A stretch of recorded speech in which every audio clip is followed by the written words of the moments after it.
मित्रों, नमः संस्कृताय। मैं राहुल कुमार, राहुल एसटी 91 पर आप सभी लोगों का स्वागत, वंदन, अभिनंदन करता हूं। मित्रों, मैं आप लोगों से क्षमा चाहता हूं, कल वीडियो आप लोगों को नहीं दे पाया, लेकिन आज मैं 2 प्रैक्टिस सेट्स आप लोगों को प्रोवाइड कराऊंगा। मित्रों, यहाँ देखेंगे यूपी टीजीटी के लिए 1200 प्रश्न व्याकरण, सिर्फ व्याकरण और कुछ रचनाएं महत्वपूर्ण। मित्रों, यहाँ ध्यान देंगे, जो कहा गया है कि देखेंगे, जेतु में प्रयुक्त प्रत्यय है, जेतु में प्रयुक्त प्रत्यय है, तो यहाँ कौन सा प्रत्यय हो जाएगा?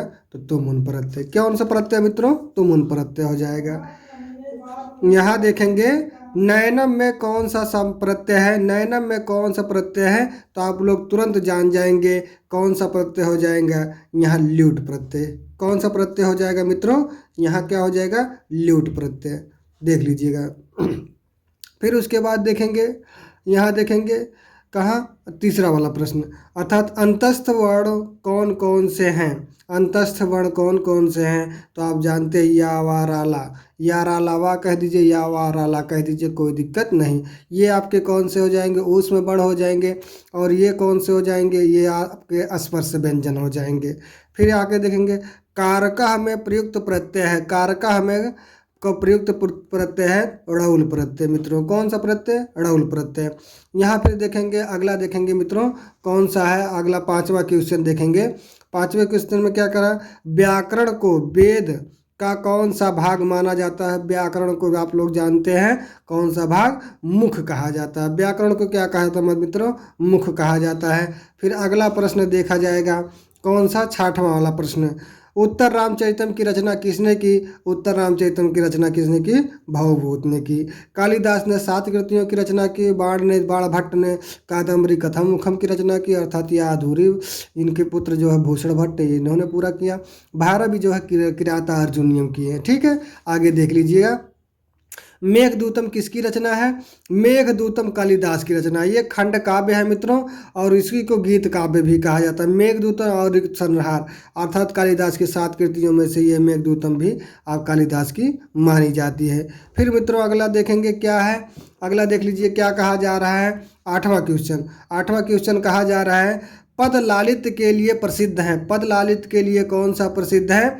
दंडिना पद लालित। कहा गया है, उपमा उपमा कालिदासस्य अर्थ गौरवम भारवी दंडिना पद लालित्यम माघे त्रयोगुणा संति।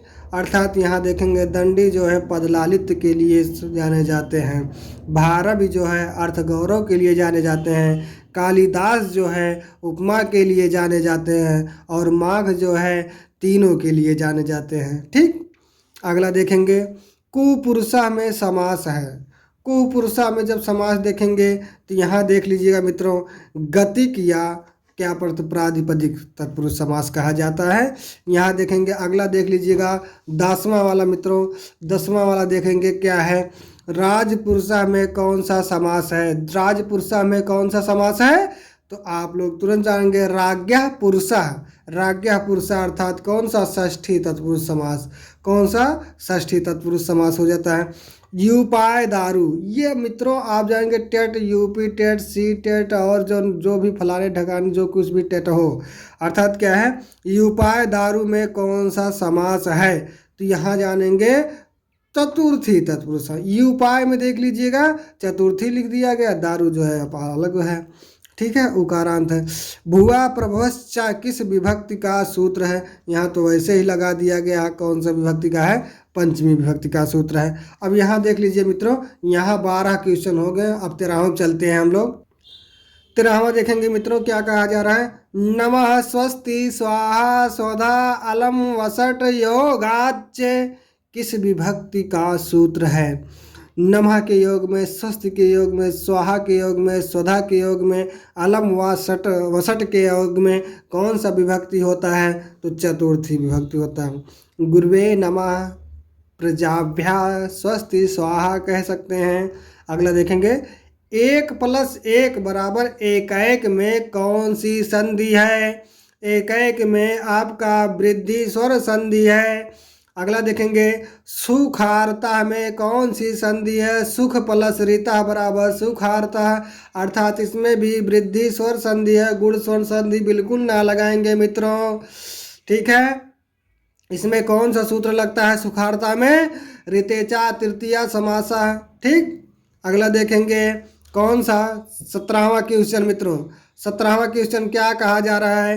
पितृ प्लस आकृति अर्थात पित्राकृति में कौन सी संधि है? तो आप लोग तुरंत लगा दीजिएगा यड़ स्वर संधि। कौन सा संधि? यड़ स्वर संधि मित्रों। फिर अगला देखेंगे 18वां, वर्णों के द्वितीय और चतुर्थ तथा ऊष्म वर्ण हैं, तो तुरंत जान जाएंगे वर्गा नाम द्वितीया चतुर्थी ऊष्मलस्य सलस्य ऊष्माणा, तो आपके महाप्राणा है आ जाएगा। 135 प्लस यण कह देंगे तो अल्पप्राण आ जाएगा। यण तो आपका है ही। उदित वर्ण कौन कौन से होते हैं? तो स्पर्श व्यंजन कु चु टु तो पु। ठीक, अगला देख लीजिएगा। अगला कौन सा क्वेश्चन है? 19वां, अर्थात श का उच्चारण स्थान क्या है? तो आपका इसका उच्चारण स्थान मूर्धा है। और इसका देख लेंगे मित्रों, इसका उच्चारण स्थान तालु है। और हा का उच्चारण स्थान कंठ है। ओष्ठ का उच्चारण स्थान अर्थात ऊ है, और वा भी माना जाता है ऐसा। ठीक है, तो यहाँ ध्यान देंगे। अगला देखेंगे 20वां, वा का उच्चारण स्थान है। वा का उच्चारण स्थान क्या है? वकारस्य दंतोष्ठम, दंत प्लस ओष्ठ अर्थात सी वाला ऑप्शन सही हो जाता है। अर्थात फिर अगले बार 21 पे चलेंगे। 21 पे क्या कहा जा रहा है? स्पर्श व्यंजन कौन कौन से हैं? का से माँ तक के व्यंजन की, अंतस्थ व्यंजन की, ऊष्म व्यंजन की, सल व्यंजन। तो आप जानते हैं सल व्यंजन को ही ऊष्म व्यंजन कह दिया जाता है। यहाँ जो हो जाता है आपका ऑप्शन में ये वाला सही हो जाता है। का से लेकर माँ तक के अर्थात पांचों वर्ग सभी के सभी क्या हो जाते हैं?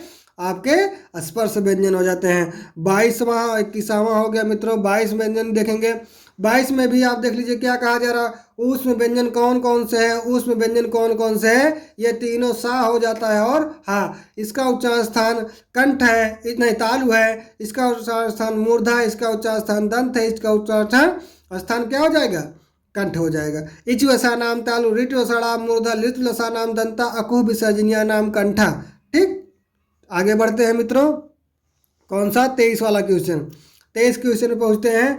ये देख लीजिए, पा और फा को कहा जाता है। ये मित्रों जो बीच में चिन्ह लगा हुआ है, ये अर्ध विसर्ग का चिन्ह है।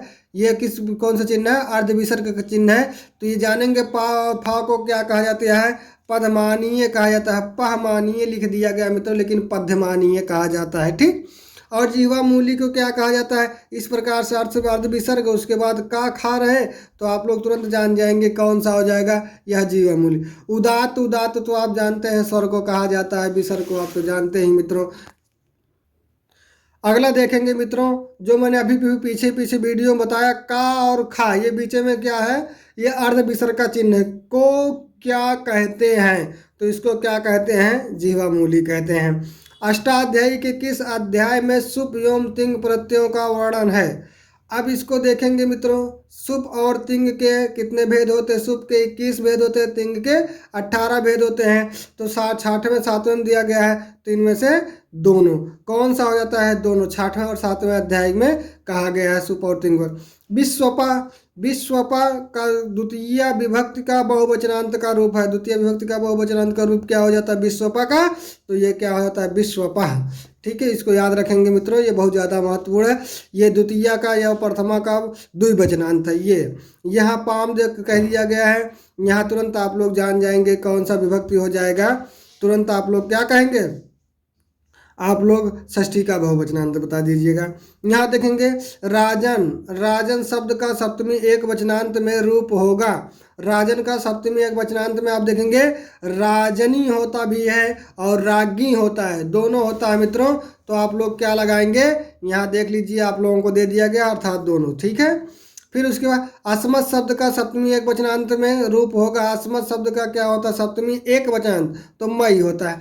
तो इसके लिए कहा गया है अहम माया मय मत मई, अहम माया मय मत मई, ये इस तरह कह दिया जाता है मित्रों। तो यहाँ देखेंगे प्रथमा से लेकर सप्तमी तक हो जाता है।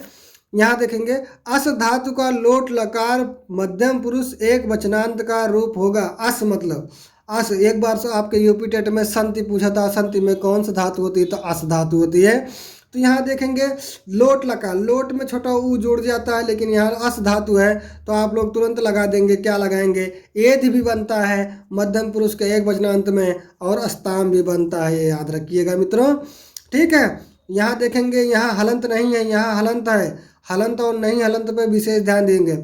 पठ धातु का लंग लकार प्रथम पुरुष एक वचनांत का रूप, तुरंत आप लोग क्या लगा देंगे, लंग लकार का प्रथम पुरुष का एक वचनांत का रूप आपठत हो जाता है मित्रों। क्या हो जाता है, आपठत हो जाता है। आपठतम जो है द्विवचन प्रथम पुरुष के द्विवचनांत में हो जाता है। यहाँ देखें आपठताम जब कह दिया जाता है वो भी हो जाता है, यहाँ आप विशेष ध्यान देंगे मित्रों। यहीं पर आपका 30 क्वेश्चन समाप्त हो जाता है। धन्यवाद।